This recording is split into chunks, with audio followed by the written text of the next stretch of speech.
Hi hello नमस्ते। मैं सागर और स्वागत है आपका नारायणा अकेडमी चैनल पे। ठीक है। पिछले क्लास में हम लोगों ने बिहार एग्रीकल्चर क्लास 12 का सेकेंड चैप्टर फसलों की खेती में 50 ऑब्जेक्टिव्स कंप्लीट कर लिए थे। आज लोग 50 के बाद 100 कंप्लीट करने वाले हैं, 50 और ऑब्जेक्टिव्स इस चैप्टर में, क्योंकि चैप्टर थोड़ा सा क्या है, लंबा है। ठीक है। तो अभी चलिए हम लोग क्या करते हैं, शुरू करते हैं बिना देरी लगाए हुए। 51 में क्वेश्चन क्या कर रहा है, बिहार में रबी सीजन के दौरान किस फसल की कटाई की जाती है। ठीक है। तो ऑलरेडी आप लोगों को पता है कि रबी जो फसल होता है उसमें ग्रीष्म ऋतु में होता है। ठीक है।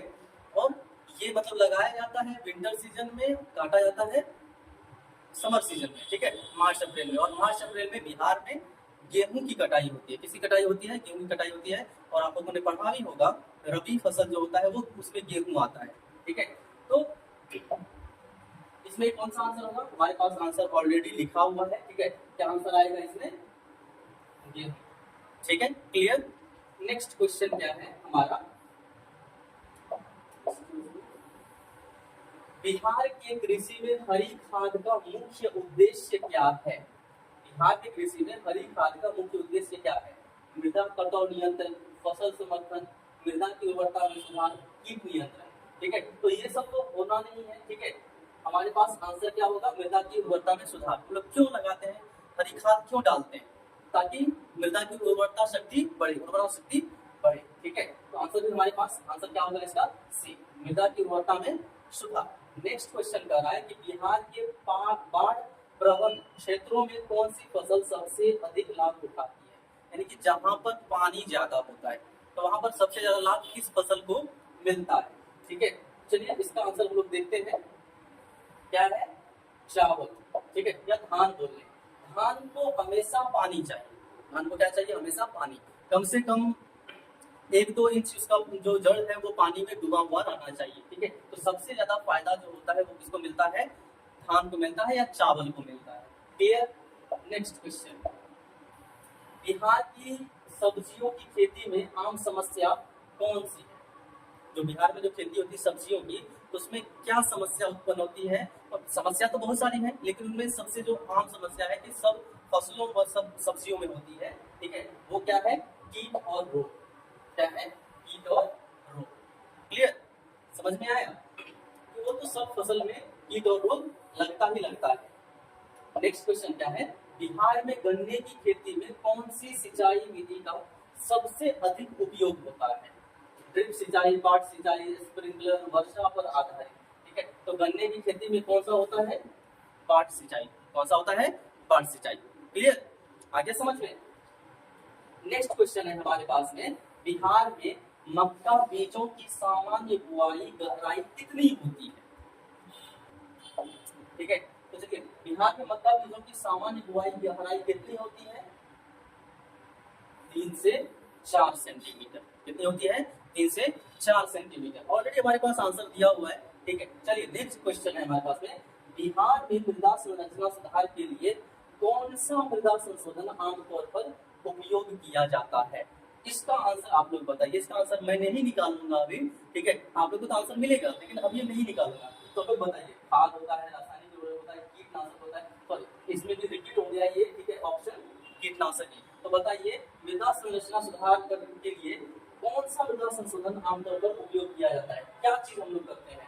खाद लगाते हैं, रासायनिक उर्वरक देते हैं, या कीटनाशक का प्रयोग करते हैं? लास्ट ऑप्शन इनमें से कोई नहीं या सभी?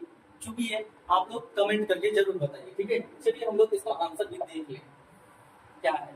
खाद। क्या लगाते हैं हम लोग? खाद लगाते हैं। ठीक है। क्योंकि रासायनिक उर्वरक से थोड़ा सा क्या होता है ना, मिट्टी को हानि भी पहुंचती है। ठीक है। और कीटनाशक तो हम लोग कीटों के लिए देते हैं। तो मेन चीज क्या है? संरचना सुधारने के लिए हम लोग क्या लगाते हैं? खाद लगाते हैं, ताकि वो क्या हो, मिट्टी की उर्वरा शक्ति बनी रहे। ठीक है। जो संरचना उसकी है ऑलरेडी वो बनी हुई रहे। चलिए नेक्स्ट क्वेश्चन है हमारे पास में, बिहार के उष्णकटिबंधीय और उप उष्णकटिबंधीय क्षेत्रों में कौन सा फल आमतौर पर उगाया जाता है? आमतौर पर। ठीक है। ऐसा नहीं कि आमतौर पर देखेंगे तो आम लगा देंगे, नहीं, देखना है। अंगूर है, सेब है, आम है, नाशपाती है। ठीक है। तो कौन सा फसल आमतौर पर हम लोग लगाते हैं चलिए देखते हैं इसका क्वेश्चन क्या है, सॉरी आंसर क्या है। हाँ चलिए, आमतौर पर आम आ गया। ठीक है, तो आमतौर पर हम लोग कौन सा फसल लगाते हैं, आम लगाते हैं। चलिए नेक्स्ट क्वेश्चन हमारे पास में है, बिहार में जैविक खेती विधियों का मुख्य लाभ क्या है। रासायनिक कीटनाशकों का अधिक उपयोग, मृदा स्वास्थ्य में सुधार और रसायनों का कम उपयोग, केवल फसल की उपज में वृद्धि, पानी की कम आवश्यकता। जल्दी बताएं क्या आंसर होगा इसका। तो बिहार में जैविक खेती विधियों का मुख्य लाभ क्या है। तो पहले तो आप हमें कमेंट करके ये बताइए कि जैविक खेती क्या होती है। ठीक है, जैविक खेती क्या होती है, इसका हमको आंसर आप लोग बताइए। ठीक है, सॉरी,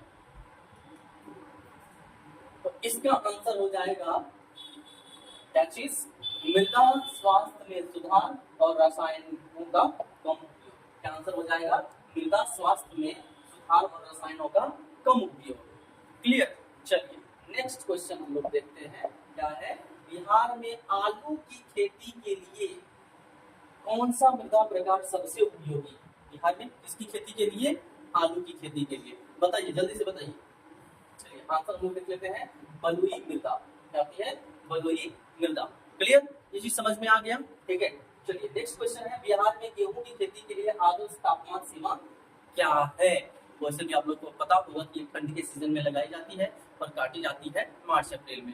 ठीक है, तो 15 से 20 डिग्री सेल्सियस टेम्परेचर इसके लिए आवश्यक है। ठीक है, अब है बिहार में पानी की बचत के लिए कौन सी सिंचाई सबसे प्रभावी है। तो बिहार में वैसे भी पानी की कमी है नहीं, जिधर कमी है वहां के लिए ड्रिप सिंचाई, जिधर के लिए ड्रिप सिंचाई। ठीक है, क्लियर, ये चीज समझ में आ गया। है बिहार में अत्यधिक पानी की स्थिति में कौन सी फसल सबसे अधिक प्रभावित होती है। क्या है, चावल।